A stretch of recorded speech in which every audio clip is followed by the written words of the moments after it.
Essa aula está sendo gravada para a turma de Criação de Assets 1 do curso de Jogos Digitais da PUC Minas. A gente está com alguns alunos ao vivo aqui comigo enquanto eu dou essa aula. Eles podem entrar com pergunta no bate-papo ou em áudio quando eles tiverem alguma dúvida, né? Mas a aula de hoje vai ser uma aula teórica. A gente está dando sequência na aula teórica da semana passada. Então, se você está vendo essa aula por acaso no YouTube, eu tenho uma playlist da matéria de criação de assets. E na semana passada a gente estava falando sobre configurações de render, é, cobrindo o painel de propriedades de render. Então a gente estava falando na aula passada sobre esse painel, que são as propriedades de render, e o painel de saída, né, onde eu falo como que eu quero que o meu render saia do Blender, ou seja, qual que é o processo. A gente vai dar sequência nesse painel, ou seja, eu vou continuar cobrindo esse painel para a gente ter em algum lugar registrado o máximo que eu puder dessa aba de configuração de propriedades. E essa aba vai ser útil para as aulas que, inclusive, já estão na nossa playlist. Né? Se vocês observarem a playlist do YouTube, vão ver que tem material de pintura de vértices e de configuração de shader que já está aqui. E parte dessas configurações, parte do que a gente vai descobrir sobre essas configurações, vai estar em algum desses painéis também. Também é importante, se a pessoa vai avançar em modelagem, em animação ou no uso do Blender, às vezes é importante entender como que essa barra de propriedades traz informações sobre o conteúdo que está sendo produzido. Tá? Então, a gente já viu as duas primeiras abas, né? Então, a gente já viu essas duas primeiras abas. Essa terceira aba aqui, ó, ela é uma aba de camadas de render. Tá? Essa é uma aba de camadas de render. Então, você vai ver que chama Layer Properties e tem a ver com essas camadas daqui. Essas são camadas de produção de render. Onde é que essas camadas são utilizadas? Essas camadas elas são utilizadas quando a gente usa a composição do Blender para VFX.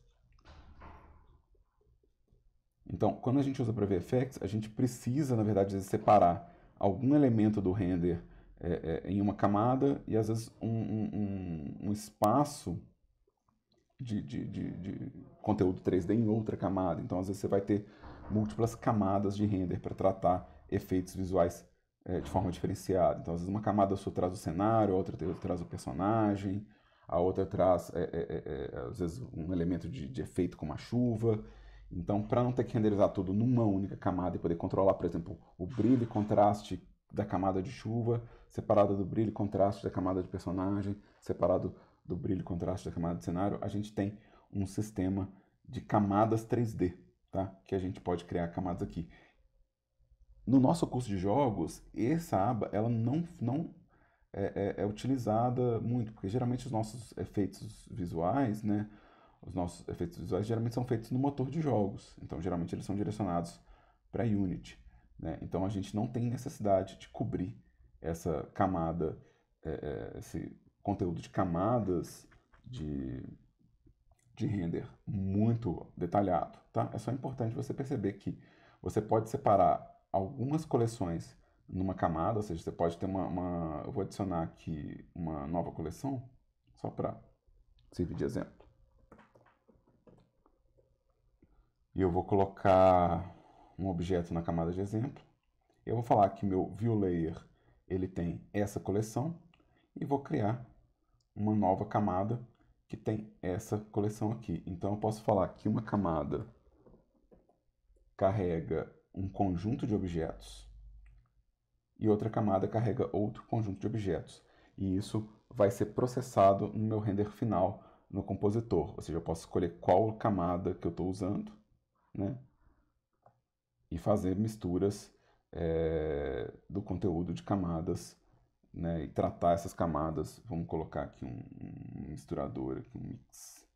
Né? Ou seja, eu posso misturar essas camadas e tratar, por exemplo, colocar um efeito de tratamento numa camada que não afeta a outra camada. Então eu posso ter uma composição de elementos. De novo, isso aqui, geralmente esse conteúdo de compositor a gente vai usar para VFX, né? Então só para relembrar, a gente vai usar para VFX. E se você quiser avançar nesse conteúdo, né, é esse tipo de conteúdo que você vai estudar para poder fazer isso. De novo, eu não tenho necessidade de avançar nessa aba aqui, porque a gente não cobre ela dentro do curso de jogos. A gente vai fazer esses VFX provavelmente no motor, né? Então, na sequência das minhas camadas de render, né? Então a gente pode chamar isso aqui de render layer, né? Então, camada de render, eu vou ter as configurações de cena, tá? As configurações de cena, vamos falar qual que é a câmera ativa nessa cena, ou seja, qual que é a câmera que está sendo considerada como câmera principal. Então, se eu tiver várias câmeras na minha cena, eu tenho um conceito de câmera ativa, que é a câmera que está aqui. Então, eu posso escolher de uma lista de câmera qual que é a câmera ativa. Essa câmera ela vai estar com essa indicação aqui preenchida, né? Então, a câmera que estiver ativa, ela vai ter essa setona preenchida e ela vai ser a câmera responsável pelo render. Então, eu posso, por exemplo, se eu estiver fazendo uma nave para um sprite ou um personagem para sprite no Blender, eu posso ter uma câmera para cada ângulo do personagem e renderizar, às vezes, o personagem de frente, né, usando a câmera que está de frente, o personagem de lado, usando a câmera que está do lado, a câmera de topo. Então eu posso ter múltiplas câmeras na mesma cena e eu posso definir qual que está sendo responsável pelo render nesse primeiro bloco aqui, ó, qual que é a câmera que está ativa na minha cena. Tá? Além disso, eu posso ter uma cena, eu posso ter mais de uma cena no Blender, ou seja, aqui eu tenho uma cena só, então não faz sentido, mas eu posso ter mais de uma cena. Então eu posso ter uma cena exclusiva para objetos e uma cena exclusiva para cenário. Então eu posso criar uma cena exclusiva para cenário. E eu posso ter no Blender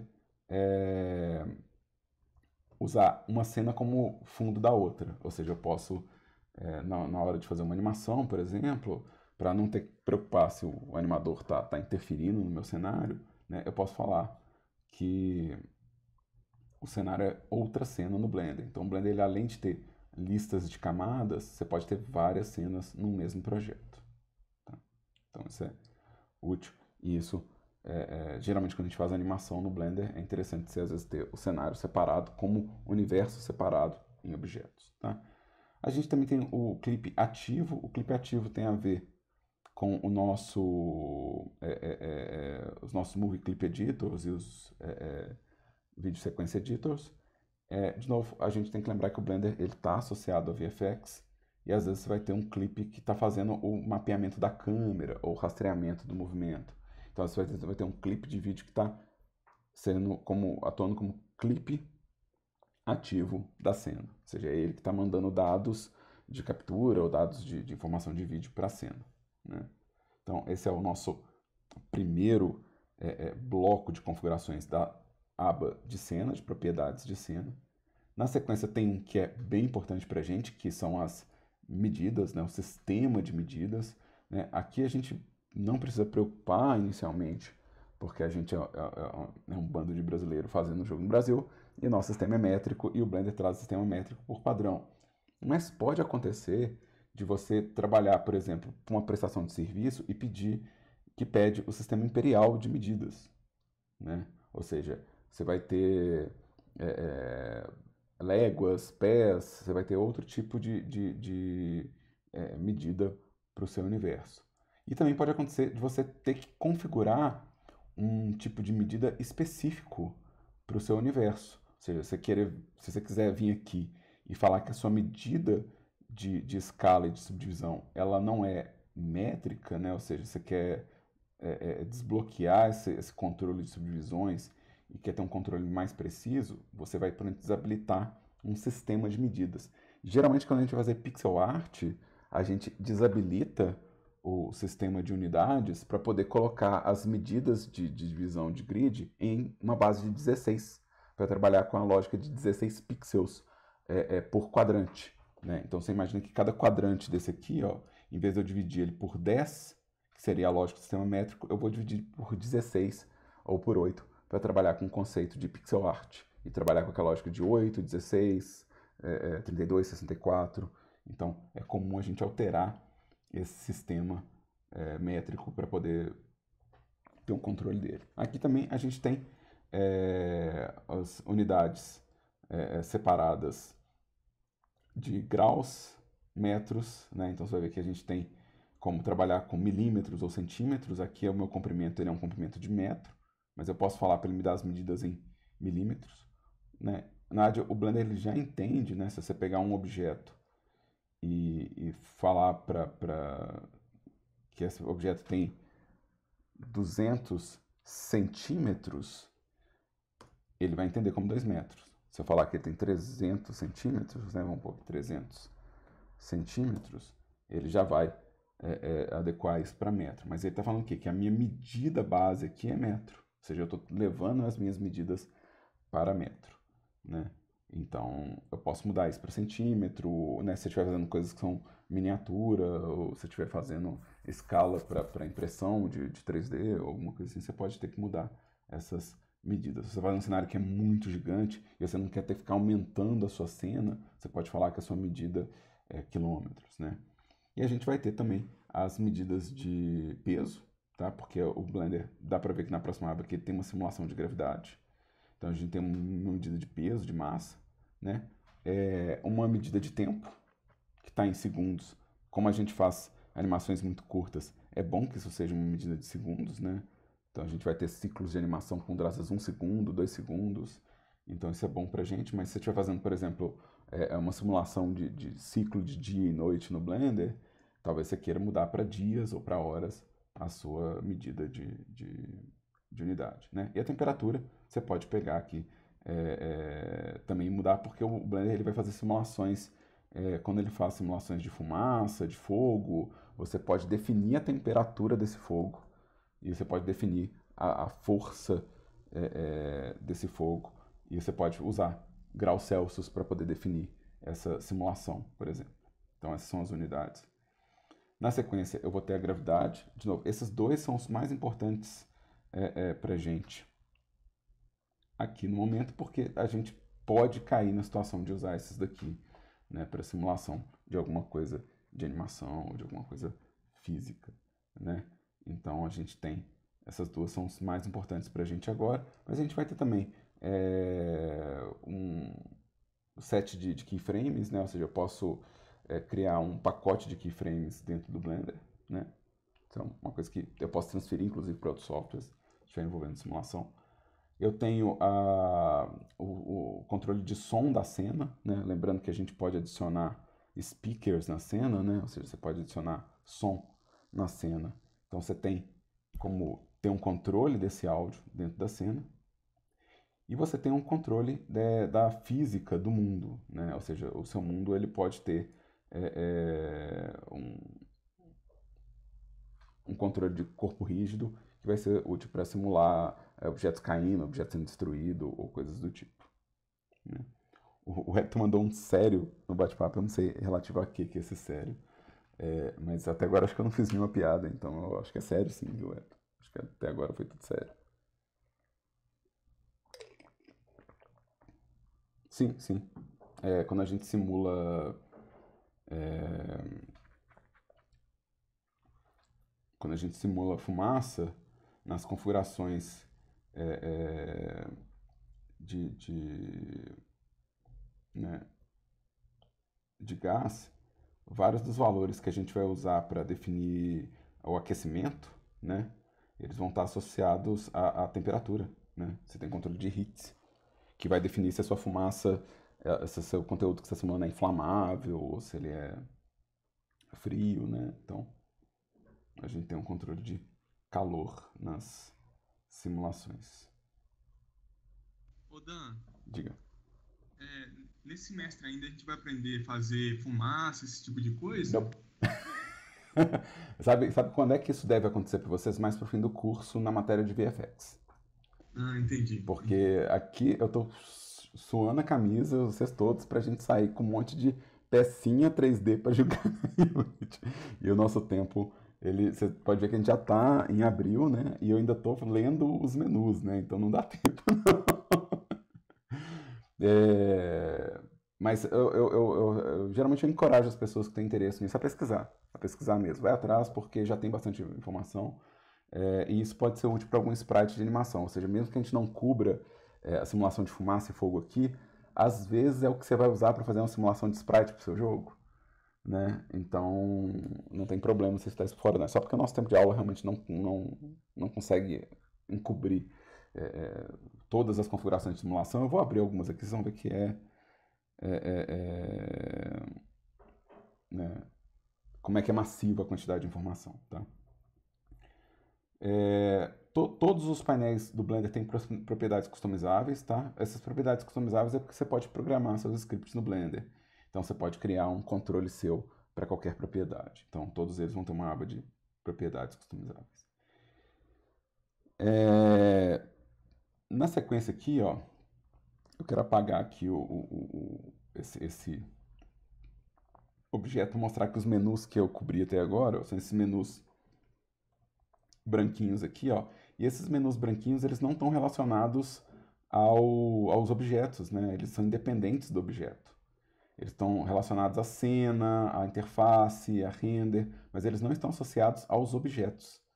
Então, eles têm uma cor diferente, tá? Então, são propriedades que são marcadas com essa cor branca, tá? Quando a coisa está marcada com essa tom vermelho, ele já está associado a algum tipo de shader, tá? Ou seja, se ele tem essa cor vermelha, ele já tem alguma relação com shader, né? Aliás, eu estou vendo aqui no bate-papo que vocês estão falando sobre as partículas da Unity. Inclusive, algum de vocês do primeiro período, de alguma das turmas, me apareceu no Teams com uma pergunta e eu indiquei uma aula minha que eu falo sobre o uso de partícula, criação de sprite no Blender e uso de partícula na Unity. Tem uma aula minha em algum lugar, vocês podem ver ela. Boa sorte. Mas o manual da Unity... Tem certeza que ela não tá no YouTube? Tá no YouTube, tá no YouTube. Tá na playlist de animação. Mas o manual da Unity de partícula é muito bom mesmo. Eu aprendi muita coisa lá. E o sistema de partícula da Unity é poderosíssimo e vale a pena para o jogo vocês darem uma olhada como é que ele funciona, tá? Porque ele é muito, muito... Então vale mais a pena usar as partículas da Unity do que fazê-las no Blender e passar para lá? Por o jogo de vocês, sim, porque a configuração dessa partícula vai ser diretamente relacionada aos elementos animados do seu jogo e à reação dos objetos que você tem em cena. Se você fizer no Blender, você vai ter que ou renderizar como uma sequência de sprites e tratar isso como um movimento que é sempre do mesmo jeito, ou pegar, por exemplo, a sua simulação física e exportar essa simulação. Na hora que chegar na Unity, a simulação ela vai ser também rígida, ela não vai sofrer alterações de acordo com a animação do objeto, porque você teve que imprimir aquele resultado. Então, se você fizer na Unity, tem a chance de você usar a interação do seu veículo com a partícula. Então, um pouco mais rico. É um pouco mais rico. Então, vale a pena sim.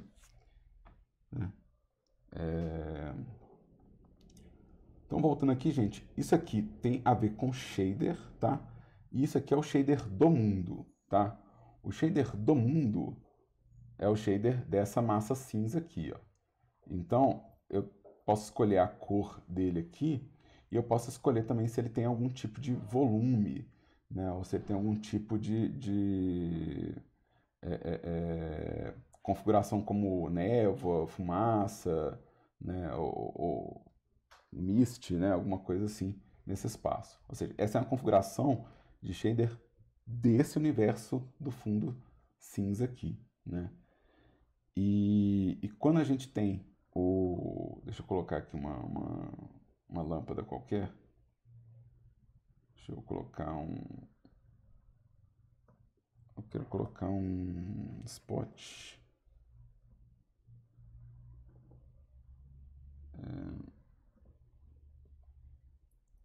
E deixa eu deixar isso aqui assim. E quando a gente começa a usar essas configurações aqui, de fato, essa aba de configuração de shader, todas as minhas abas de configuração de shader, elas vão ser limitadas à minha configuração de nodes. Ou seja, o que eu estou vendo aqui é um limite do que realmente eu tenho de configuração dentro do meu shading, né? Então, o que vai acontecer aqui? A gente vai entrar mais para frente, vai entrar nessa configuração de nodes aqui, e vocês vão ver que aqui existe um sistema de node direcionado para mundo, ou seja, onde eu posso construir as configurações. Deixa eu colocar aqui onde eu posso construir as minhas configurações de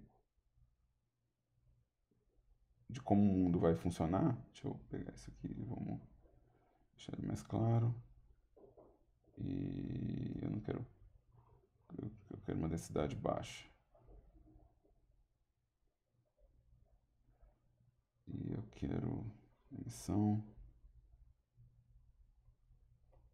Então, o número de configurações que eu vou ter disponível dentro do sistema de nodes é muito maior do que o número de configurações que a gente vai ter aqui, porque eu vou ter acesso às misturas e aos procedimentos.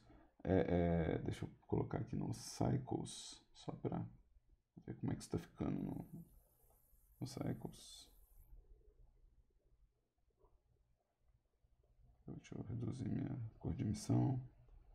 Deixa eu reduzir meu tint também. Aqui tem um controle de temperatura, que a gente já viu ele em algum lugar, né? Deixa eu colocar minha lâmpada mais forte aqui. Pô, 1000. Eu não vou.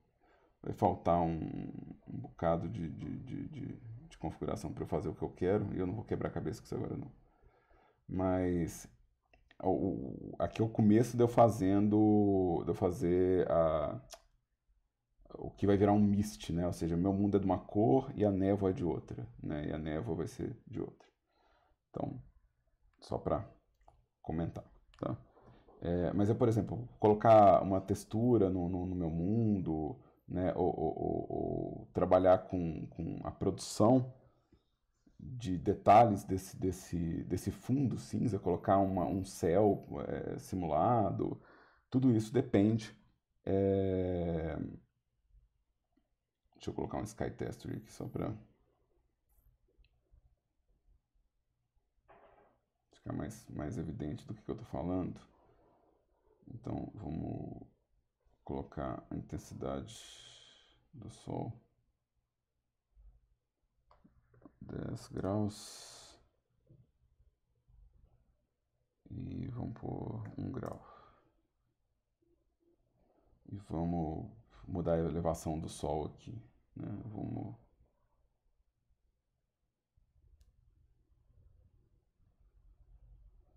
Acho que dá para ver que eu estou fazendo aqui um shader de mundo, né? Ou seja, o que está acontecendo aqui é que eu fiz um horizonte, né? E aqui eu posso falar se tem poeira, né? Como que o ar está acontecendo, né? Como que a camada de ozônio está atuando. Então, isso aqui é um shader de mundo. Então, toda vez que a gente estiver entrando nesses blocos de configuração avermelhados, né, nesses blocos de configuração avermelhado, significa que ele está relacionado a shader e provavelmente o melhor jeito de editar ele vai ser através do sistema de Node, né, ou, se vocês preferirem, o Shading Editor, né, Shading Editor. Então, se eu abrir aqui no nosso painel, vocês vão ver que tem o nosso Shader Editor, que ele vai dar mais informações para a gente a respeito disso. Tapocólico, deixa eu apagar esse texto aqui.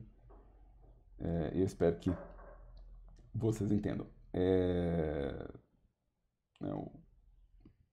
o que significa esse painel, né? Então, se eu tirar o meu shader aqui, ó, se eu desligar esse shader aqui, ó, joguei ele fora, né? No meu painel de mundo, ele vai falar, olha, não tem mundo nenhum aqui, ó, não existe uma configuração de mundo. E se eu pedir uma configuração nova de mundo, vocês vão ver que as configurações que elas vão vir aqui, elas estão subordinadas ao sistema de Node, ou seja, as opções de cor que eu tenho aqui elas estão subordinadas ao mundo, e as outras configurações de iluminação que eu tenho aqui, ó, elas só vão aparecer se houver um material, ou seja, se houver uma configuração de mundo aqui, né? E aí a gente vai ter as configurações do meu mundo no espaço renderizado, ou seja, essas configurações aqui, essas settings, elas dizem respeito à minha renderização, estão relacionadas a esse menu aqui. E esse último aqui, ó, ele tem a ver com a minha prévia no viewport display, né? Ou seja, quando eu quiser aqui pedir para o meu viewport display mostrar uma cor de mundo, a cor de mundo que ele está mostrando, na verdade, é a cor que está nessa configuração aqui. Então, quando você liga essa opção aqui no viewport shading, ele não vai renderizar aquele céu lindão que eu fiz, tá? Ele não vai pegar aquele céu maravilhoso e renderizar. Ele vai renderizar essa configuração de viewport display aqui, tá? Isso é útil quando você tem que calibrar um modelo relativo a um fundo escuro, a um fundo médio e a um fundo claro, por exemplo. Então, às vezes você pode ter a sua interface padrão do tema, uma interface como uma interface do mundo e uma interface como interface pré-definida aqui. Então, eu posso colocar um fundo branco aqui, um fundo preto aqui e ter um fundo médio. Então, isso quer dizer que eu posso conferir o contraste do meu objeto em 3 situações de fundo, tá? Então, é útil nesse sentido. Você vê como está o contraste das cores que a gente está criando nosso modelo, tá? Então, vamos voltar aqui para o nosso layout e vamos tirar esse céu daqui por enquanto, não preciso dele agora. E vamos apagar isso aqui. O último dos menus, ele está separado, tá? Ele também tem a ver com o processo de shader, tá? Então ele também tem essa cor vermelha, mas esse último painel aqui, ó, ele vai ser o último mesmo na fileira. Ele é o painel de texturas, tá?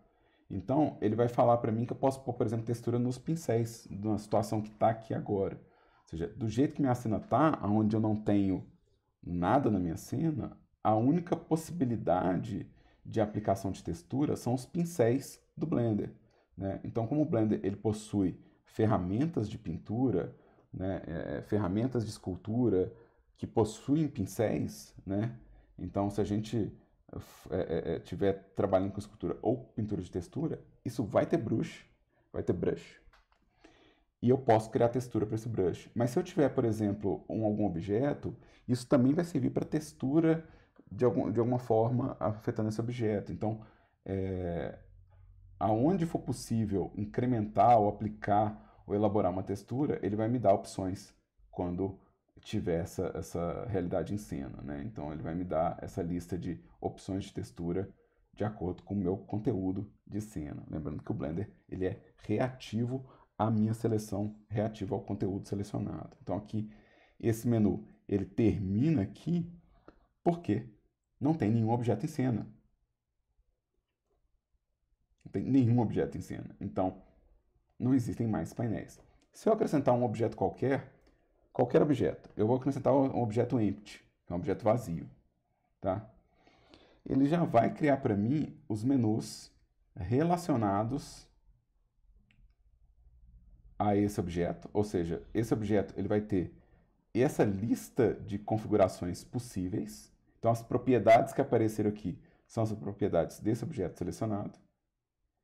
E se esse objeto for de um tipo ou de outro, né?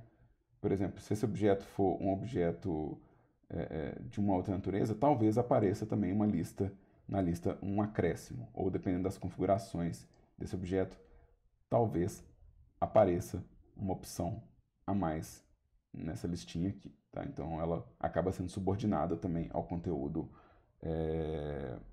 da cena, tá? Ao conteúdo da seleção, e pode ver que ela tem um leve recuo, né? Ou seja, essa aba ela é separada. Se a gente for olhar aqui, ó, existe uma separação entre o que faz parte do meu universo 3D, o que faz parte do objeto e as texturas possíveis. né? Então você tem esses 3 blocos aqui.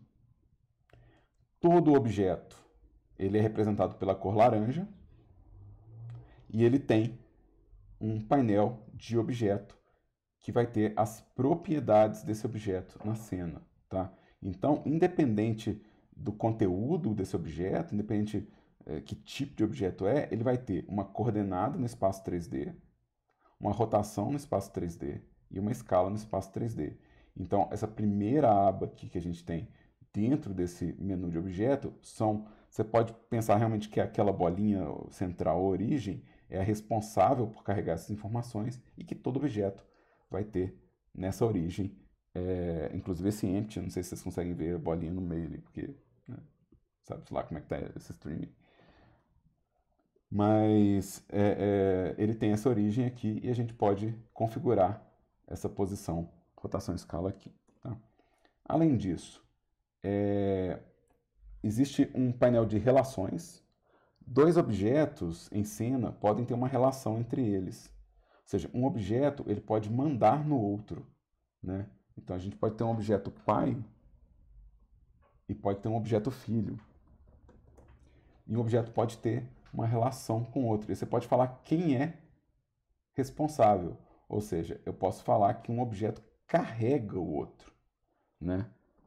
Isso é um conteúdo de relação. Então, se você está fazendo um objeto mais elaborado e ele é feito de várias peças, né, você pode criar um objeto que carrega essas peças para cima e para baixo. Você não tem que fazer a seleção de cada peça o tempo todo, né? Não tem que fazer uma seleção geral. Então, por exemplo, você está fazendo um carro, né? Tipo, a carroceria do carro pode carregar as rodas, volante, banco, assento. Você não precisa fazer um processo de selecionar todas as pecinhas desse carro para transportar. Isso é uma relação de parentesco, tá?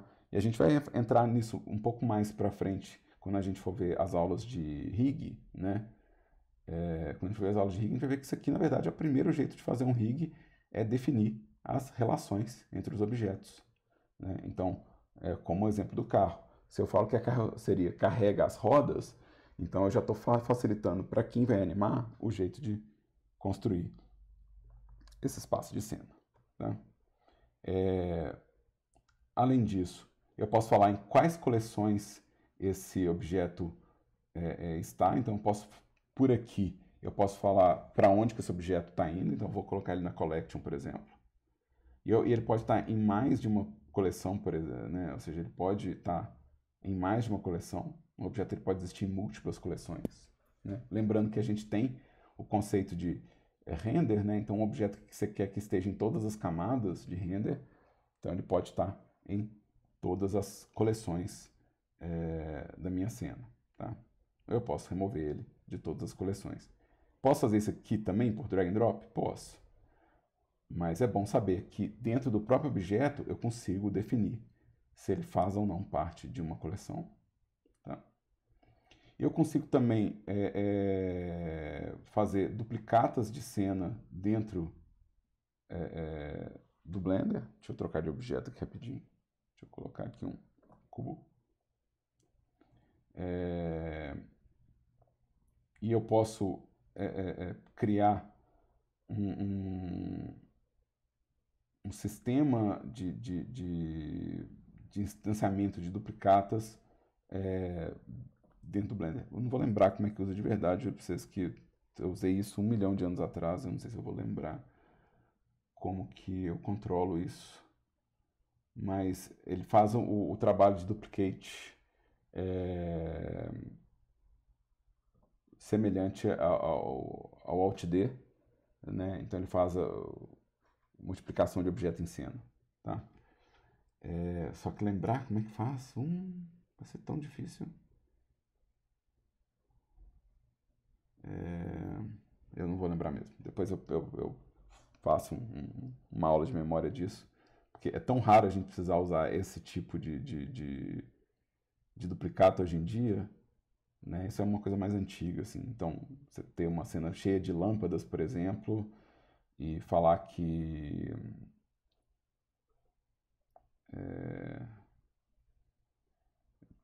sei lá, você tem uma esfera e falar que cada vértice da esfera carrega uma lâmpada, por exemplo. A gente fazia isso para criar cenas com iluminação global, né? Então, por exemplo, se eu quisesse... lembrar vai ser difícil. Deixa eu falar que esse aqui é o pai, é o cubo. Aí, ó. Lembrei. Lembrei. Então aqui, ó, tá vendo? Para cada vértice desse cubo, eu criei uma lâmpada, uma duplicata de lâmpada.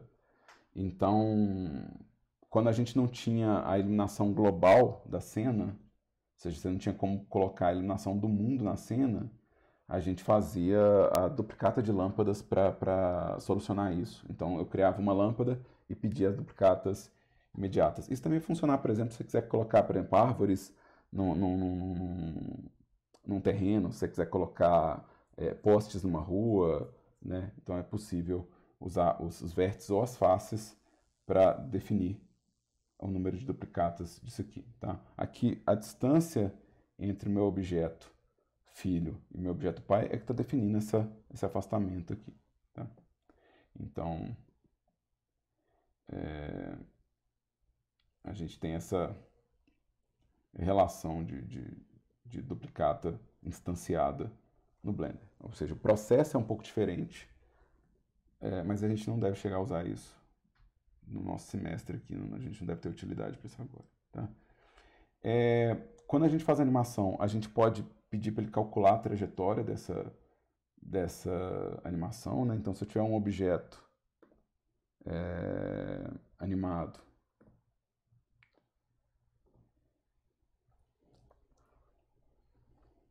deixa eu animar ele aqui rapidinho.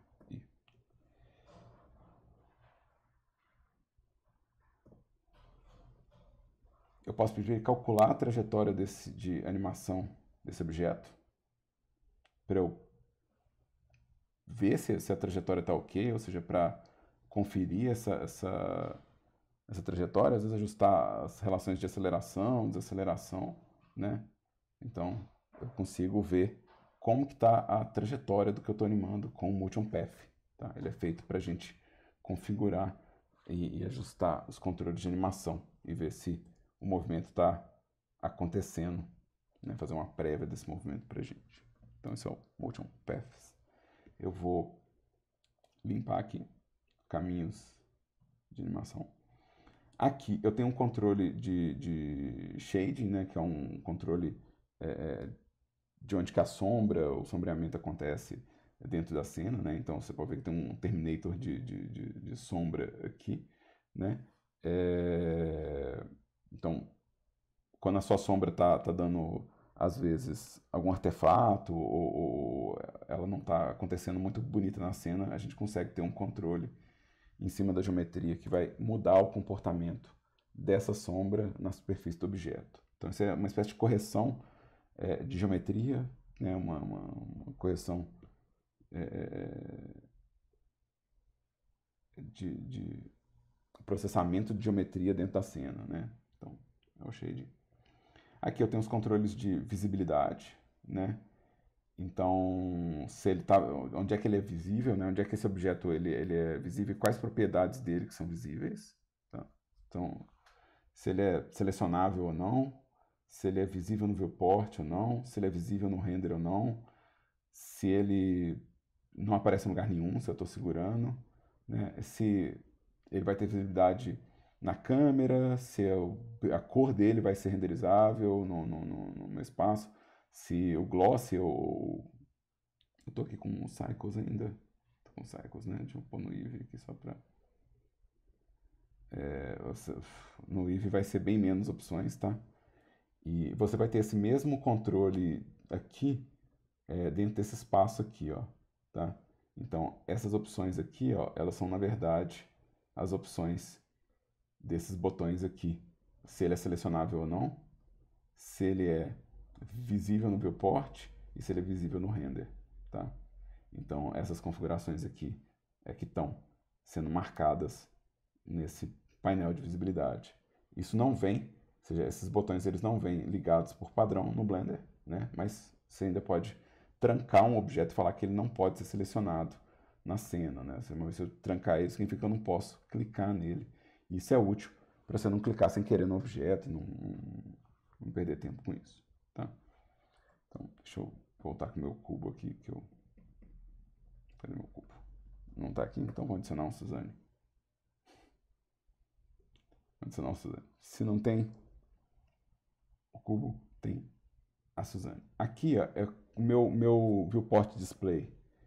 Eu posso pedir para ele mostrar o nome dos objetos quando eu selecionar o objeto. Então, por exemplo, minha luz, eu posso nomear ela. Se eu tiver, por exemplo, um rótulo importante para essa luz, vamos falar que ela é meu backlight. E eu preciso, porque eu vou ter uma outra lâmpada que vai ser meu key light. E eu preciso que o animador ou a pessoa que trabalha comigo saiba que objeto é qual, né? Então, eu posso pedir para que o nome venha representado, né? Eu posso pedir para ele mostrar o eixo, para a gente ver qual que é a relação de eixo do objeto, né? Ou seja, como está o alinhamento dele, né? E, deixa eu colocar mais um objeto aqui, cubo. E eu posso pedir para o objeto sempre aparecer na frente dos outros. Ou seja, eu posso vir aqui e falar, aparece sempre na frente. Ou seja, mesmo que o objeto esteja lá atrás, eu nunca perco ele de visão, como se fosse um raio-x, né? Isso é útil também quando você está fazendo alguns modelos como esqueleto, né? É comum a gente precisar ver o objeto independente do ângulo, ele não sumir no nosso espaço aqui, tá? Esses objetos aqui, ó, que são simples, eles têm menos opções, né? Você vai ver que ele tem a opção de ser mostrado como bound, wire, textura, mas nada vai afetar dele, porque ele não é um modelo, né? Mas na hora que a gente chegar nos outros objetos, né, na hora que eu pegar uma Suzane, a gente vai ver que tem mais opções dessa configuração de display aqui que são úteis para a gente no nosso dia a dia de trabalho, né? Então, mais opções que vão ser úteis para a gente. Por exemplo, o desenho do wireframe do modelo, mesmo no modo objeto. Ou seja, eu poder ver como está o wireframe no objeto. Às vezes, meu wireframe não consegue captar todos os edges, então eu posso forçar ele a desenhar todos os edges. Você fala assim, ah não, está sumindo o edge, tem edge que ele não está conseguindo desenhar, então você pode forçar ele a desenhar, tá? E quando a gente está fazendo textura, eu posso ver qual que é o espaço de textura do meu modelo, ou seja, onde que a textura realmente está sendo impressa, né? Então, quando a gente entra com uma imagem no Blender, às vezes essa imagem ela vem por cima, embalando o modelo como se ele fosse um cubo. E às vezes a gente não vê que a gente está editando esse espaço, às vezes está mudando as coordenadas da textura e você não está vendo realmente qual que é a alteração que você está fazendo nesse espaço de textura. Então isso aqui vai me mostrar como que o Blender enxerga a entrada da imagem sobre o modelo, né? Eu posso, se a gente estiver usando sombras, né, no meu modelo, eu posso falar para ele desenhar ou não essas sombras, né? Então, as sombras que estão acontecendo no meu viewport, ele pode provocar ou não, né? Então, essa é uma opção aqui. Eu também posso colorir meu objeto por aqui, ou seja, meu objeto ele pode ter uma cor definida aqui, ou seja, quando eu vier aqui e pedir para ele mostrar a cor do objeto, vai ser a cor que eu defini para o meu objeto, ou seja, ele pode ter uma cor própria, tá? E eu posso definir como que o Blender demonstra o meu objeto para mim, né? Ou seja, aqui eu estou pedindo para ele mostrar texturizado, mas eu posso falar para ele mostrar só o cubo de volume do objeto. Eu posso pedir para ele mostrar só o wireframe, então mesmo nos outros modos de desenho, ele continua mostrando só o wireframe para mim. Eu posso pedir para ele mostrar só o sólido, então mesmo que eu avance nos modelos, ele não vai mostrar as texturas, ele vai parar no modo sólido. E texturizado, se eu tiver alguma textura, ele vai mostrar essa textura quando eu pedir para essa textura ser desenhada, né? Então ele vai mostrar esse espaço para mim, tá? E aqui eu tenho como pedir, além do bounds box, eu posso falar quais são os limites do objeto em formato de esfera, em formato de cone, em formato de cápsula, seja, para eu entender qual que é o relevo de objeto que eu estou fazendo, ou qual que é o volume de objeto que eu estou fazendo. Tá? Então, isso são as opções do modo do menu de propriedades do objeto. Tá? Então, são propriedades do objeto. Eles partem da origem, mas eles mandam na superfície. Tá? Então, dá para ver que a gente tem um controle bem grande aqui. Na sequência, a gente tem os modificadores. De novo, tem aula minha de modificador já lá no YouTube em algum lugar, segredo, não conta para ninguém, não espalha. Tá? Onde eu vou falando o que são eles e o que acontece. Mas, a grosso modo, você tem que pensar o seguinte. Eu tenho um objeto e eu tenho os meus vértices, né? Esse bloco aqui azul, ele vai alterar o resultado visual no modo objeto sem alterar os vértices originais. Então, isso aqui vão fazer modificações no meu modelo visualmente no modo objeto, mas no modo edit tudo vai continuar do mesmo jeito. Ou seja, as coisas vão continuar no mesmo resultado. Por que a gente evita falar disso no primeiro período? Vocês que estão no primeiro período, é um bando de calouro da peste. Olha só.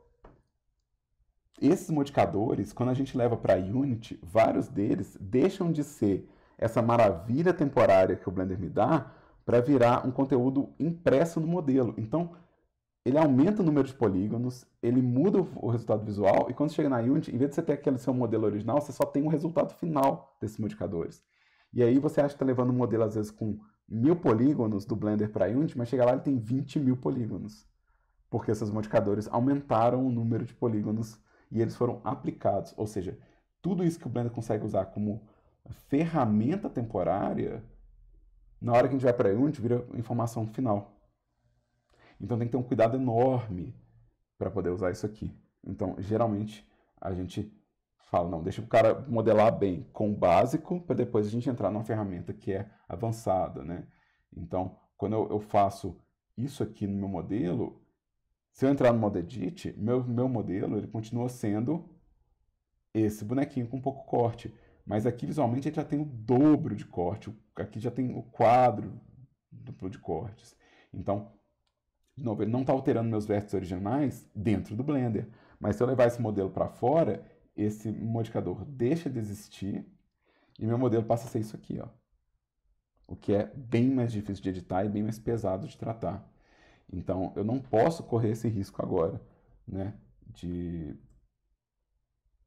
ter um resultado visual no seu modelo que te dá uma falsa impressão do que você está levando para Unity, tá? Mas esse é o principal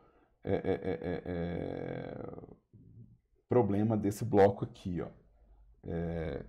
Ou seja, essas configurações aqui, elas não vão funcionar do mesmo jeito que estão no Blender quando você levar para Unity. Vai virar uma espécie de caixa de Pandora e só Deus sabe o que vai acontecer quando vocês chegarem lá, tá? Então, existe um motivo para a gente pular isso aqui, tá? Mas aqui, a gente tem os modificadores, que são uma série de transformadores de modelo, que vão fazer todo tipo de maluquice com o meu modelo, né? Vão fazer todo tipo de alteração visual no meu modelo, né? Então, se usar a versão PlayStation 1. Mas eu quero só mostrar que tem coisas muito diferentes, sabe? Eu não tô querendo fazer nada muito bonito, não. Só mostrar que, tipo assim, tem muita função interessante aqui, mas que ela é útil dentro do Blender, mas ela talvez não funcione bem na hora que você exportar o motor, tá? Então, os modificadores, eles são alguns recursos de modelagem que a gente, de novo, tem essa aula no terceiro período, a gente zera esses modificadores todos, a gente fala sobre todos eles, né? E essa aula, inclusive, já está lá na disciplina de criação de Assets 2 no playlist, se vocês quiserem ver, né? Então, não tem porquê vocês se preocuparem demais com isso, não. Aqui, eu vou ter os sistemas de partícula do Blender, tá? Não, eu não sei tudo sobre o Blender, não, Wellington. A gente tem um sistema de partícula do Blender, olha, Caspa, o sistema de partícula do Blender, de novo, ele é muito interessante dentro do Blender. Ele não altera o meu objeto, ou seja, na hora que eu limpar isso aqui, meu objeto continua do mesmo jeito. Essas partículas, elas são uma informação temporária que eu posso remover, tá? E essas partículas também vão incluir o nosso sistema de cabelo, né? Então, na hora que a gente quiser fazer um cabelo para animação, né, não para jogo, a gente pode usar esse sistema de cabelo que tem no Blender, né? Então, deixa eu pôr aqui uns 1000 cabelos e deixa eu colocar aqui vou fazer uma Suzane peluda.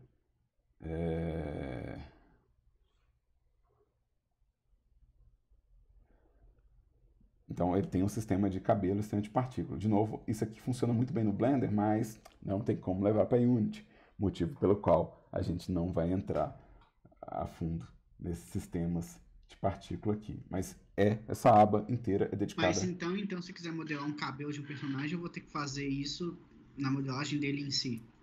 Geralmente são planos com textura, são sequências de plano com textura, porque isso aqui é muito massivo, isso aqui é muita informação.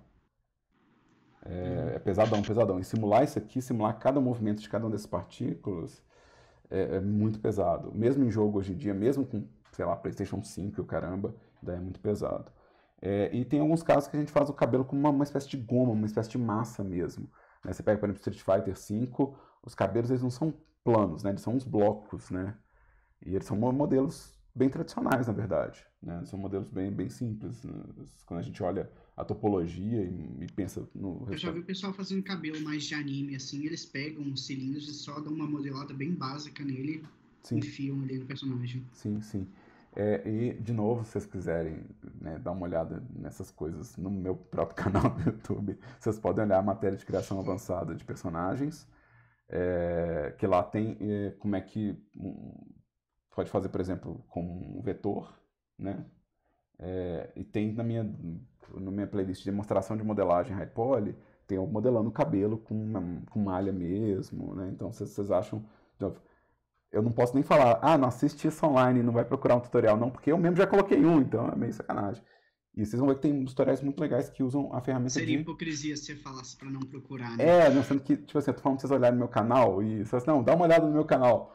É meio maldade. Mas vocês vão achar que tem uma galera que faz tutorial, vocês vão encontrar isso rápido, fazendo cabelo de anime, usando vetor. Tá? Usando essa ferramenta. E é muito legal. E é muito legal mesmo. Eu já vi gente fazendo fio por fio. Ainda usa isso ainda? E você viu isso em quanto? 1992, né? Você tá entregando sua idade aí.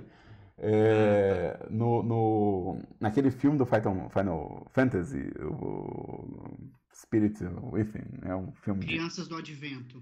É um filme antigo, cara, é um filme super esquisito. Ele não é o Final Fantasy VII, não, é um meio ocidental que a Square Enix fez e quebrou a perna. Lá eles estavam fazendo fio a fio, mas ele é contemporâneo ao Monster S.A., né, então é um negócio muito antigo. Monster S.A. já não é fio a fio. Já é tudo simulado. Não, assim, se você pegar, por exemplo, Toy Story, o primeiro Toy Story, se você olha pra modelagem daquela época, pra texturização daquilo, você fica meio... É bom, mas você ainda tem a sensação de estranheza. Você tem que ter um contexto histórico, né? Falar que é bom. Você fala assim, é bom, mas é porque, né, 95. Sim. Mas como isso aqui é muito, muito massivo, de novo, o Blender ele faz a simulação de cabelo, ou seja, você tem dinâmica de cabelo aqui, ó. E você pode fazer o cabelo caindo e balançando, você pode animar o personagem e falar que depois o computador calcula. Beleza, tem. Mas isso não vai pro jogo pra gente. Então acaba que é um negócio que não é muito interessante pra gente agora. Dá pra dar uns tumés e dar bake nesse cabelo, mas chega uma hora que eu falo assim, será que vale a pena o esforço? Sendo que eu vou ter que modelar os planos com cabelo mesmo, e fazer com a textura, então... De novo, é super interessante quando você vai fazer animação, quando você vai fazer os trabalhos dentro do Blender, tá? E como eu trabalho com animação, eu não sei qual que é o futuro de vocês, às vezes é legal mostrar, falar assim, olha, isso aqui é interessante, inclusive para posicionar objeto em cena e fazer simulação de multidão, né, fazer simulação de grandes quantidades de personagem, isso aqui também funciona. Depende do formato da árvore, se vai ser shader ou se vai ser textura. Depende do design da árvore. Tá? Em low poly eu sei que é textura. Depende muito do design mesmo da árvore. Do que você precisa desse design. Do quão perto que a câmera chega. Porque ela pode ser modelada, ela pode ser textura, né? Às vezes nem é modelo, às vezes é uma imagem mesmo lá no fundo, né? Às vezes nem é só uma estampa de uma árvore num quadrado. Então tem mais de um jeito de fazer, assim. Geralmente é legal trazer o design e a meta do design pra gente saber qual que é a melhor solução, tá? Aqui são os elementos de física do Blender, né? Então aqui são nesse menu.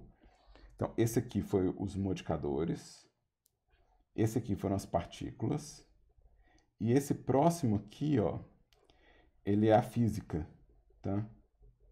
Então eu vou criar um plano aqui, ó, só para todos eles eu estou mostrando um exemplo. Eu vou criar meu chão uma colisão e o meu objeto é um softboard, não, vamos fazer um cloth. Então, você tem um menu dedicado à física. E aqui eu consigo explicar por que não dá tempo da gente cobrir a física aqui. Porque cada um desses menus vai me dar um tipo de cálculo físico com um zincalhão de configurações na lista. Né? Se a gente pega o de roupa, por exemplo, não acaba nunca. Só o de roupa. Tá? Só o de roupa. Né? E eu ainda pulei os botões que acrescentam mais coisas. Então é muito massivo. Né? Aqui a pintura dinâmica é super legal. Porque a pintura dinâmica seria, por exemplo, eu fazer chover e a chuva molhar o chão, por exemplo. Né? É super interessante, mas você tem que configurar todo um sistema de pintura para fazer isso, né? O softbody que vai fazer o objeto ficar macio, né? Ou seja, quando você animar um objeto, deixa eu criar um keyframe aqui. E vamos criar um keyframe aqui. Né? O softbody que vai me dar um balancinho na minha animação, né? Ou seja, ele vai dar uma inércia na minha animação. É mais uma lista gigante de configurações. Então, a gente mal tem tempo para ver isso. E, de novo, nada disso vai para Unity. Zero disso vai para Unity. Porque isso depende do quê? Depende do motor do Blender rodando. Tem que lembrar que aquilo que eu falei muitas aulas atrás. O Blender é um motor. Então ele é um motor. Se você tira o motor dele, a física para de funcionar. A Unity é um outro motor. E aí é aqui que os softwares ficam competitivos. Porque cada um quer falar, usa o meu motor para essa coisa. Né? Lembrando que o foco do Blender no mercado de jogos é entregar os modelos para um motor de jogo. Então ele não pode só vir aqui levianamente fazer compatível, porque aí a gente vai eu vir... sei que essas coisas de física do Blender é para quem produz animação no Blender. Tem inúmeros no próprio site do Blender que são maravilhosos, por sinal. Por exemplo, quando é para jogo, ele não está levando a interação em tempo real como consideração. Ou seja, quando você faz uma simulação física para exportar para Unity, você está exportando ela já definida. Então vamos supor que você usa uma bandeira balançando no vento. Você imprimiu aquele jeito de balançar da bandeira. Então ela nunca vai balançar diferente na Unity. Ela sempre vai balançar do mesmo jeito. E isso tira um pouco do objetivo da coisa de ser uma simulação, né? Porque você está num motor de jogo e a sua bandeira não respeita o vento do jogo. Respeita só a animação que você fez. Então, acaba que o pessoal opta por, não, já que eu vou simular a física de um tecido, eu já faço isso no motor de jogo, que eu posso colocar um sistema interativo que vai afetar o jeito que essa bandeira comporta. Né? Então, o final das contas é que acaba sendo mais usado para efeito especial e para animação. Né? Aliás, bem pesado para efeito especial. Em questão de cutscene, você acha mais preferível fazer no Blender ou em algum outro programa? Cara, tipo na própria Unity? Antigamente a gente tinha essa coisa do capacidade gráfica do motor era muito inferior à capacidade gráfica de animação, então a gente fazia as cutscenes para mostrar tipo o gráfico mesmo que você gostaria que o jogo tivesse. Hoje em dia a gente faz mais no motor porque você consegue, mesmo que você consiga fazer ainda render mais bonito de animação do que o render do jogo, você tem umas situações onde o seu personagem troca de roupa. E aí na cutscene você precisa que o personagem tenha a roupa que ele está usando, que o player customizou. Então, se você fizer a cutscene num outro software, ele não vai herdar essa informação. Então, você pode ver que atualmente a maioria das cutscenes, elas são feitas dentro do motor para respeitar as decisões do player em jogo, né? E o acabamento já não deixa muito a desejar. Você vê hoje jogos que têm um acabamento muito bonito, né? Então, mesmo que ele continue usando real time para fazer a cutscene, o gráfico é bonito, a composição, a iluminação, a gente já tem capacidade gráfica para fazer um negócio bem próximo de animação. Então, está perdendo um pouco o uso. Atualmente é mais quando tem mudança estética mesmo. Jogos 2D continuam usando muito a cutscene à parte, né? Porque o cara faz o jogo em pixel art, mas a cutscene é um desenho animado, né? Então isso acontece ainda. Mas para 3D, geralmente o pessoal tem preferido fazer tudo no real time mesmo. Tudo no real time. Tem feito mais sentido, assim, né? Coisas de evolução.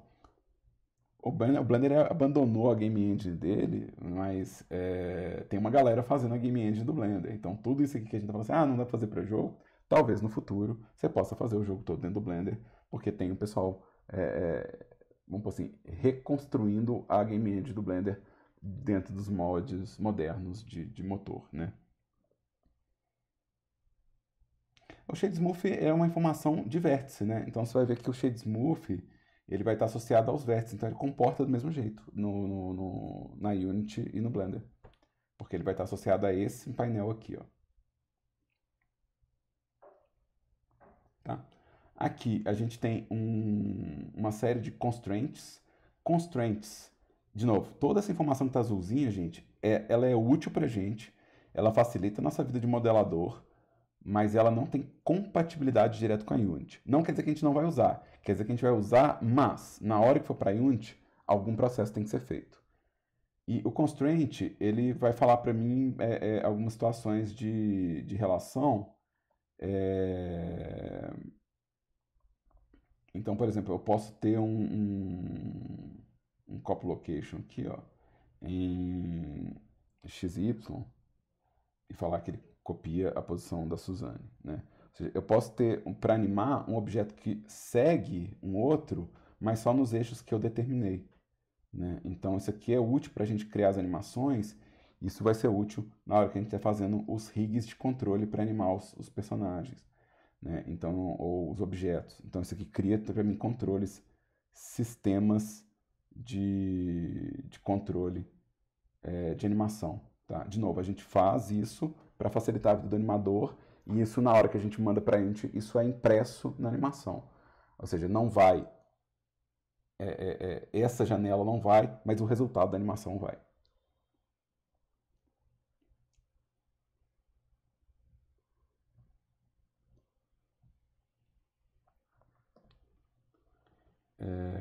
E aí, ó, de novo, esses três aqui, ó, essas três abas aqui, são né, intercâmbio de informação, ou seja, elas vão fazer esse intercâmbio de resultado para o modo objeto, né? E elas são temporárias. É só lembrar que elas são úteis, mas elas têm uma compatibilidade limitada com a Unity.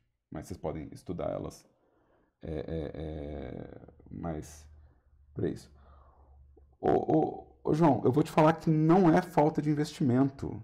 Eu vou comentar uma coisa interessante aqui. O Elton falou, pô, a gente tem tecnologia para ir para Marte, mas não tem uma engine, engine, eu falando em inglês mais mineiro possível. A gente não tem uma engine com modelador completo ou um modelador com motor de jogos completo. O problema não é de investimento, o problema é base de usuário.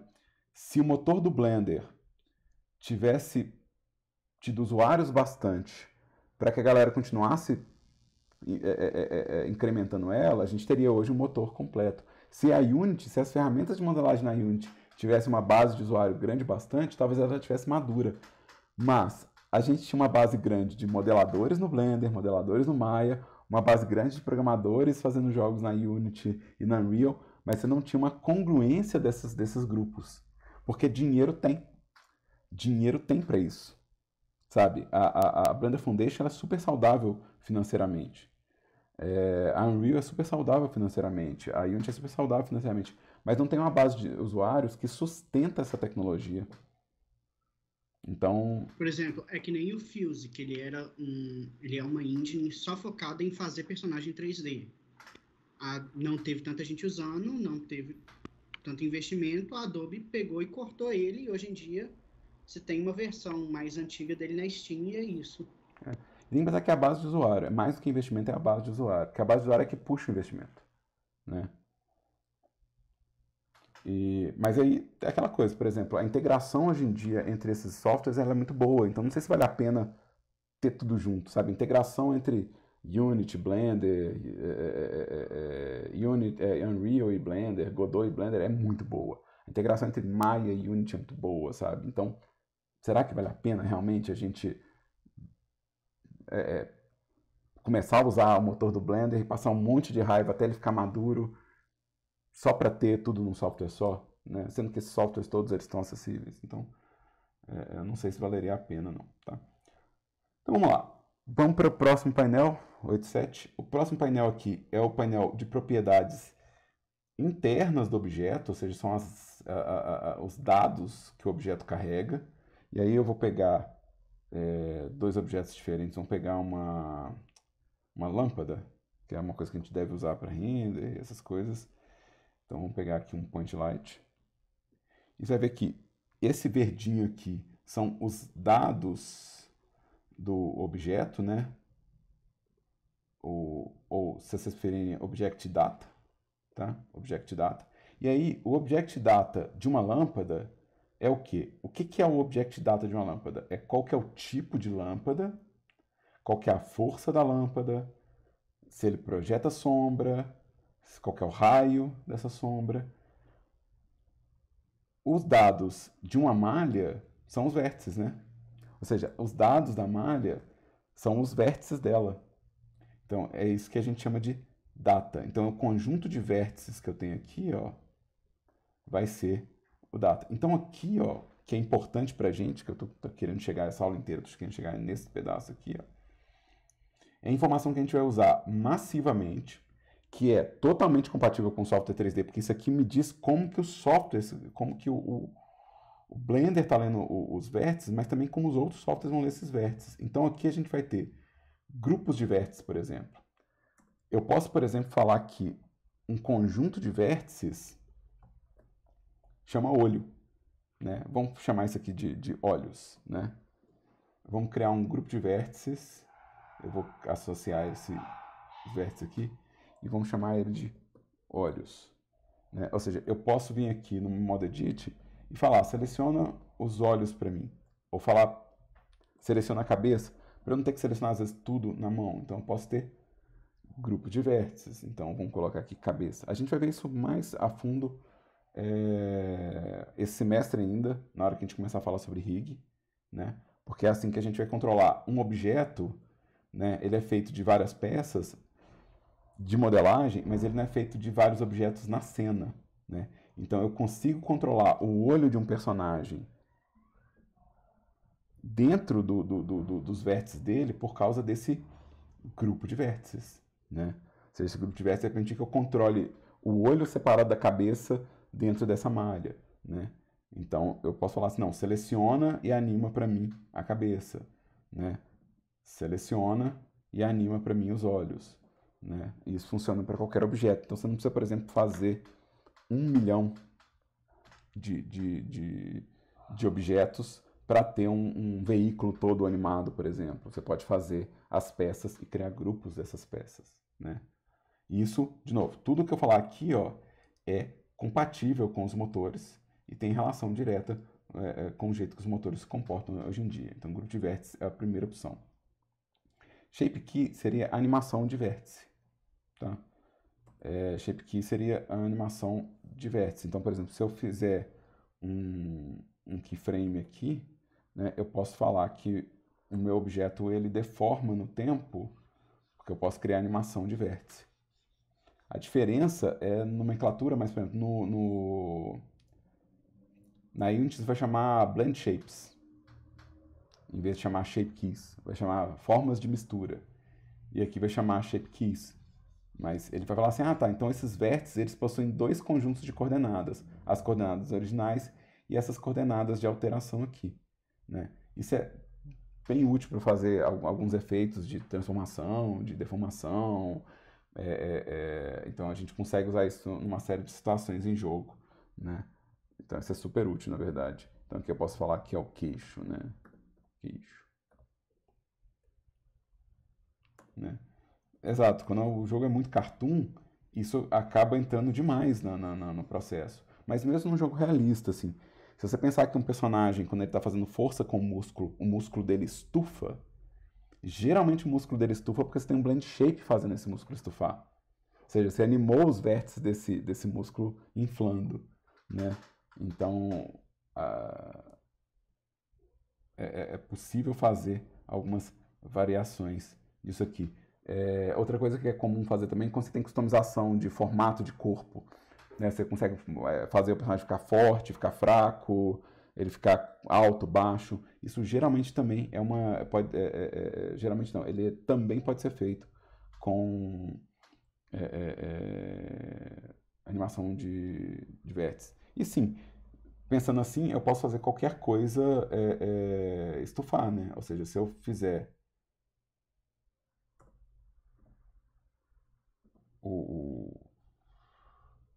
isso aqui, ó. Então minha animação é de inflar. Né? Estufar. E aí vai ter essa lista de animações com esse nome na Unity, quando você importar isso na Unity. Ou seja, ele vai levar em conta essa lista. Então esses são os shape keys. Tá? Os mapas de UV, a gente pode ter mais de um mapa de UV num objeto. Tá? A gente pode ter vários mapas de UV, mas o mapa de UV são as coordenadas de pintura. Então é importante para mim que vocês saibam que, pô, eu criei uma coordenada de pintura, não ficou bom, quero fazer de novo. É interessante saber que essa informação é uma informação de vértice e que ela vai estar no Object Data. Se eu apagar isso aqui, ó, eu vou descartar esses vértices todos. Meu modelo vai ter metade do tamanho, na verdade, em termos de contagem de vértices, porque eu eliminei todos os vértices que existiam no espaço 2D. Ou seja, eu posso ter isso aqui. E eu posso também ter mais de um mapa de UV também. Ou seja, eu posso ter um mapa de UV fazendo um tipo de design e outro mapa de UV fazendo um design diferente. Então, eu posso ter uma lista de mapas de UV dentro do meu objeto. Então, a gente tem essa configuração aqui de mapa de UV. Eu posso, como falei, posso ter vários mapas nessa lista. O limite de mapa de UV depende de motor para motor. Então, é sempre bom saber quantos mapas o seu motor aguenta, mas a Unity já trabalha com 2 por padrão. Tá? A Unity já trabalha com 2 UV. Mesmo que você leve com UV só, a gente costuma criar um segundo UV dela para poder fazer mapeamento de iluminação. Tá? Então, a Unity vai aguentar mais de um, com certeza. Ela é bem potente. Eu não sei quantos ela aguenta, não lembro. Mas eu já usei até 4, então deve ser mais que isso atualmente. Tá? Eu tenho cores de vértice, ou seja, meu objeto ele está em preto e branco. E essas aulas já estão no nosso playlist, tá? Essas aulas aqui, elas já estão no nosso playlist aqui de cor de vértice. Eu posso colorir o modelo pintando os vértices do modelo. E dentro dos dados do objeto, eu vou ter o quê? Eu vou ter essas cores de vértice aqui. Eu posso ter, inclusive, mais de um sistema de cor de vértice, né? E fazer a pintura de mais de um conjunto de cor de vértice. Ou seja, eu posso ter múltiplos sistemas de cor de vértice. A cor de vértice também é compatível com a Unity, só depende de qual shader você está usando. Nem todo shader entende cor de vértice, mas a Unity tem pelo menos uns 2, 3 que entendem muito bem e que dá para usar. Ou seja, você pode pintar seu modelo todo sem ter UV, sem ter textura, você pode só colorir os vértices aqui. Isso é super leve, tá? Isso é super leve, super fácil de lidar, tá? E bem útil quando a gente está fazendo, né, tipo, as coisas de jogo. Deixa eu colocar aqui um olho mais amarelinho. E vamos colocar aqui as cores de vértex, só para vocês verem.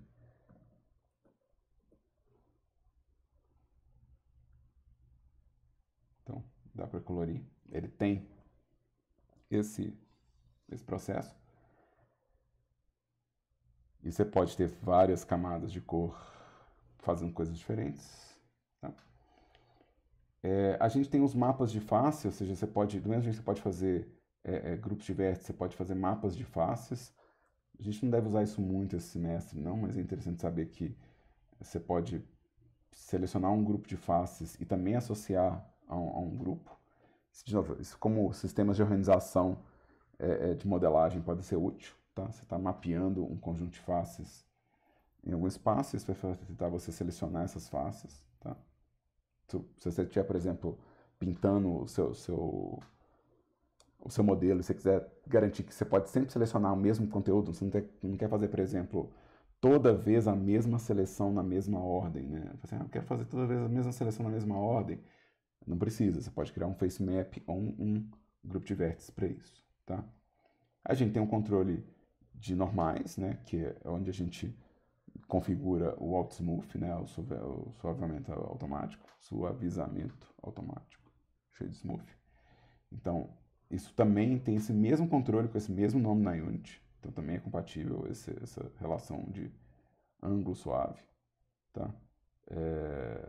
Inclusive, o padrão da Unity, se não me engano, é 60 graus, né? O padrão, quando você liga ele, é 60 graus.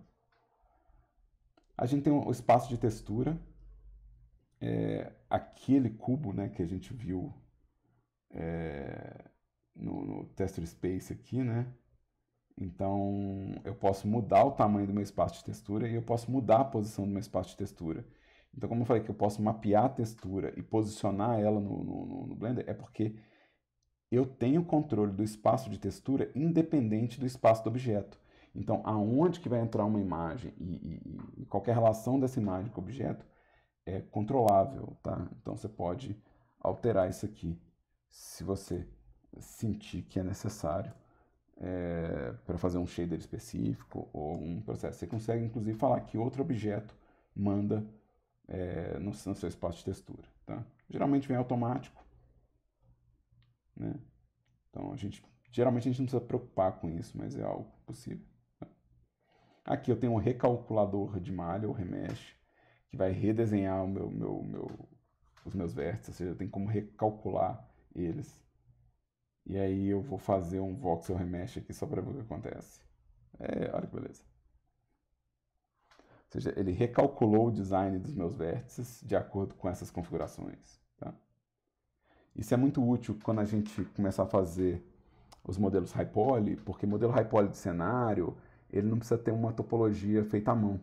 Então você pode fazer um modelo às vezes high poly, e em vez de ter que fazer a versão low poly para jogo, você pode só recalcular automaticamente e falar aqui que vai a textura e esse modelo que vai no jogo. Isso é muito comum em produção para jogos. Você tem um modelo mais denso, que é feito para o cara fazer todo o detalhe artístico que ele quer fazer, e um remesh, que é a malha que vai para jogo mesmo, que ela é bem mais tosca do que a malha original. Tá?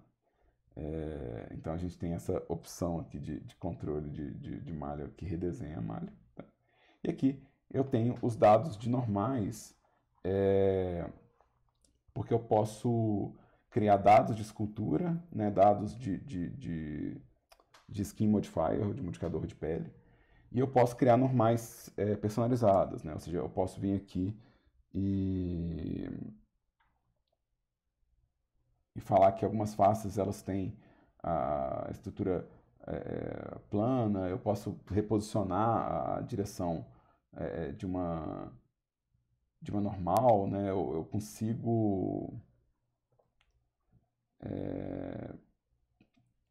direcionar uma normal para uma direção específica, por exemplo. Aqui eu falei para as normais todas apontarem para cima, por exemplo. E isso criou o quê? Criou um conjunto de normais personalizado. Né? E aqui eu posso limpar essas normais personalizadas. Eu posso tanto criar um conjunto de normais customizáveis, como limpar um conjunto de normais customizáveis, tá? Então, eu posso falar, por exemplo, que todos os vértices de um polígono estão apontando para cima porque meu jogo é top-down e eu quero que tudo, sei lá, fique apontado para cima por algum motivo. A gente não tem demanda ainda para isso. À medida que vocês forem avançando na programação de shader, vocês vão começar a ver mais função para isso, né? Então, deixa eu limpar esses sharps aqui, deixa eu colocar todo mundo como shade smooth de volta. Então, a gente tem um controle muito grande. A gente tem um controle muito grande sobre a direção dessas normais, tá? O João Vitor perguntou como é que olha se as normais estão ok. Isso são as nossas opções de orientação de face, tá? E o menu para consertar essas normais, ele vai estar dentro do modo Edit, tá? Em Mesh, eu tenho o menu de normais que vai me dar os controles para virar essas normais ou para recalcular a direção delas, tá? Então, isso vai estar em Mesh, normais, e a gente consegue, por exemplo, fazer um flip disso aqui, né? E esse foi o menu de Object Data. Lembrando que eu falei Object Data de um tipo de objeto. Se eu pegar outro tipo de objeto, a relação pode ser completamente diferente, tá? As opções e o controle pode ser muito diferente. Então é bem interessante de olhar qual é o tipo de objeto que você está criando, né? Então, se eu criar, por exemplo, um objeto de desenho, né? Deixa eu colocar aqui o nosso material. Se eu criar um objeto de desenho, eu vou ter camadas de desenho, né? Ou seja, meu Object Data vai virar um Object Data de um desenho, né? Então, ele vai falar quais são os layers de preenchimento, quais são os layers de linha, né? Quais são os frames de animação, quais são os sistemas de cor, sistemas de contorno, a espessura do contorno. Ou seja, isso virou um controle de como eu estou calculando o meu desenho. Então, esse menu ele altera para cada tipo de objeto, né? Esse Object Data, cada natureza dessas aqui, ó, vai me dar um menu diferente. Se eu entrar com Speaker, por exemplo, ele vai me dar qual que é o arquivo de áudio, qual que é o volume, qual que é o pitch, qual que é a distância, sabe? Qual que é a tonação da distância. Se eu colocar, sei lá, vamos colocar mais um só de exemplo. Vento. Ele vai fazer nada, ele vai falar assim, ó, single arrow. O vento, na verdade, ele é física, então ele vai estar no menu de física, tá, gente? Se eu entrar no Armature, por exemplo, o Armature me dá dois, olha que interessante. O Armature me dá dois menus novos. Um para o objeto como um todo, ou seja, para o esqueleto como um todo, e um exclusivo para cada osso selecionado. Então, ele vai me dar um Object Data para cada osso selecionado e um Object Data que leva em conta todos os ossos do objeto. Então, e sempre nessa cor verdinha. E dá para entender também que, quando a gente chega nesse menu aqui de cima, né, é possível entender que essa parte aqui, ó, o Armature, é a origem, é esse bloco laranja, e meu esqueleto mesmo, meu design de esqueleto mesmo, é essa parte verde aqui. E esses dois elementos que apareceram aqui subordinados. Então, isso aqui é espaço. E aí, qual que é o último que a gente tem aqui? Chegamos no final. Shift A, Mesh Cubo. Vamos tirar essa orientação de face aqui. O último que a gente tem é o material do objeto, né? É o material que o objeto carrega. Então, a gente textura, a gente já viu, mas o objeto ele pode ter um material, ou seja, o shader e o sombreamento dele. Aqui eu tenho um material já pronto, mas eu posso criar materiais novos, né? E aqui é para onde a gente está caminhando quando a gente começa a pensar que a gente vai pegar o nosso modelo, que é feito com uma escala de cinza, e dizer assim, mas eu quero colorir ele eu quero colorir os vértices dele. Para que essa cor seja eficaz no meu modelo, eu preciso que essa cor seja compreendida por um material. Ou seja, não adianta só eu colorir ele aqui, né? Eu preciso que o material entenda que essa cor exista, né? Por exemplo, não adianta eu só pintar uma textura, eu preciso que a imagem que eu crio, ela precisa estar associada a um material. Então, a gente vai ver que para avançar na colorização desse conteúdo aqui, né? Vou chamar de coisa. Para a gente avançar nesse conteúdo de colorização, a gente precisa entender que eu estou fazendo uma configuração de shader, que é um desses painéis subordinados. Tá? Aqui vai ter uma série de configurações importantes para a gente, que são fundamentais. Lembrando que essas configurações iniciais aqui, elas dependem muito do uso de nodes. Tá? Então, essas opções todas aqui que eu estou vendo aparecendo aqui, elas todas estão associadas ao uso de nodes. E nodes, a gente tem já na nossa playlist uma aula de introdução a esses shader nodes. Tá? Então, essa aula já está aqui para vocês, de introdução a shader nodes, se vocês quiserem assistir. Tá? E a gente vai ver que esses controles, a gente vai acessar ele pelo controle de shading do objeto. Né? A gente vai encontrar esses controles aqui. Né? E vamos voltar aqui para o nosso layout. Né?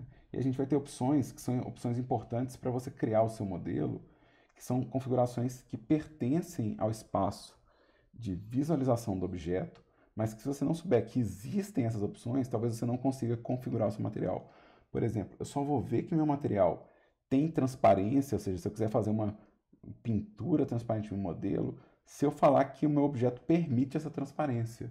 Né? Ou seja, transparência é uma opção que eu preciso ligar no meu objeto para que isso aconteça em cena.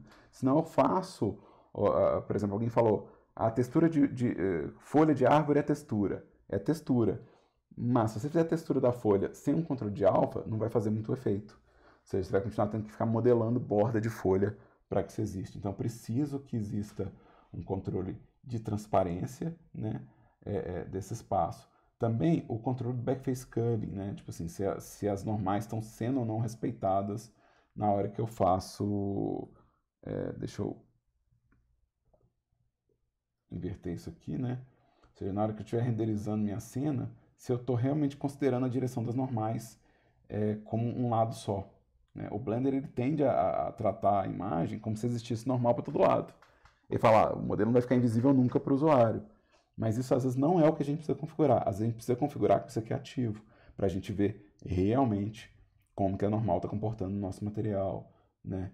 Então, a gente vai ter essas configurações aqui importantes para nossa visualização e nossa produção de material. Ou seja, quando eu for pintar a textura e eu for lidar com essas coisas, é importante lembrar que algumas configurações têm que ser ajustadas no modo material. Né? E aqui, ó, a gente vai ter um controle do Viewport Display, porque o meu material ele pode ter uma cor de indexação, né? Ou seja, quando eu vier aqui e falar, me mostra a cor do material, é a cor do Viewport Display, do mesmo jeito que no mundo eu tenho a cor definida para indexação. Ou seja, eu quero às vezes marcar que todo material que diz respeito a metal é amarelo, todo material que diz respeito a metal é azul, todo material que diz respeito a rocha, pedra, é vermelho. Você consegue fazer essas separações e ela é muito útil. Você fala assim, não, me mostra o que tem de pedra nessa cena, me mostra o que tem de metal nessa cena. Então, esse tipo de indexação colorida, ela é útil para a gente às vezes identificar o que está sendo modelado, o que está sendo montado. Então, é uma espécie de gerência de cena. Tá? E aí, isso cobre os nossos menus, ou seja, eu cobri todas as nossas abas. Isso quer dizer que eu já posso avançar em outros conteúdos na próxima semana, ou seja, eu já posso entrar em algumas coisas de produção. Eu vi que tem uma dúvida aqui no bate-papo, com a dúvida do Elton, que é a coleção, a Scene Collection, que confunde um pouco ele. Na verdade, se eu apagar essas coleções todas aqui, ó, você vê que não tem como apagar a coleção de cena. Ela não é um conjunto que não pode ser apagado, porque não existe uma cena sem um conjunto de informações, né? Então você imagina que seu computador tem o C2 pontos, né? C2 pontos barra, que é a raiz da sua cena, ou seja, o primeiro nível de configuração. Esse é o primeiro nível de configuração aqui, ó. Ou seja, eu tenho todos os objetos que vão ter na minha cena vão estar subordinados a essa raiz. E eu posso ou não ter todos os objetos soltos aqui, ou seja, eu posso adicionar um tanto aqui, né? Eu posso ter todos esses arquivos soltos aqui, né? E vamos adicionar agora macaco. Vamos adicionar monkey.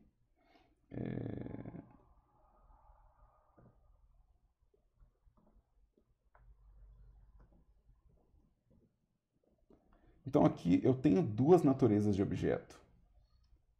E às vezes eu preciso organizar. Eu falo assim, não, peraí, eu quero ver só o que é cubo, eu quero ver só o que é Suzane. Então eu posso pegar todos esses objetos aqui e falar que eles estão numa coleção, né? Ou seja, eu posso pegar todos esses objetos e falar assim, move para uma coleção, ou cria uma nova coleção para mim, né? Se eu falar para mover para uma coleção, ele fala assim, eu quero uma nova, chamada Suzane.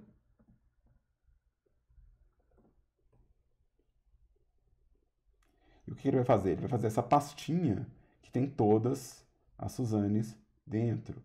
Então isso é uma organização igual a uma organização de arquivo. O conceito de organização de arquivo é esse aqui. Só que não existe nada se não tiver uma coleção de cenas. Ou seja, se eu não tiver uma pasta raiz, eu não posso ter outras pastas nem outros objetos. Então é só pensar assim, Scene Collection é a minha raiz. E você pode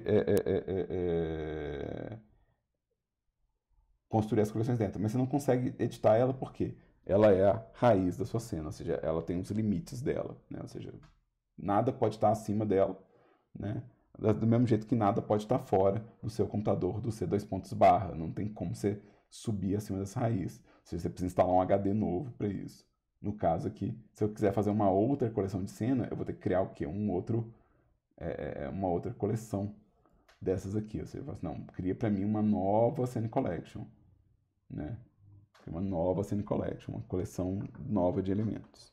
Tá? Então, basicamente, a grosso modo é um jeito de falar, estou organizando meu arquivo. Tá?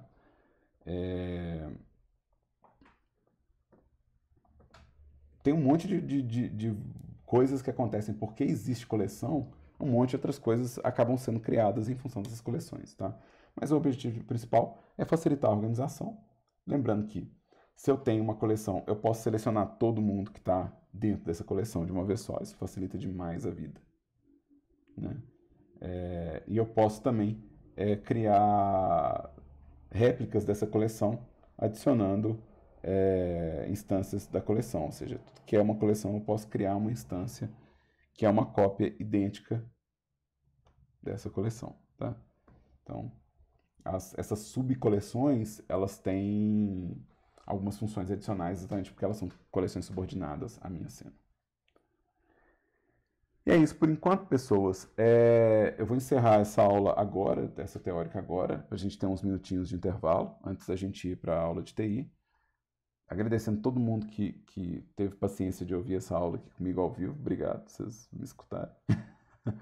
E aí, na nossa próximo horário, que é a aula de TI, eu vou ler os GDRs de vocês e a gente vai conversar sobre os GDRs. É uma aula curta, vamos ver quantos GDRs eu consigo ler.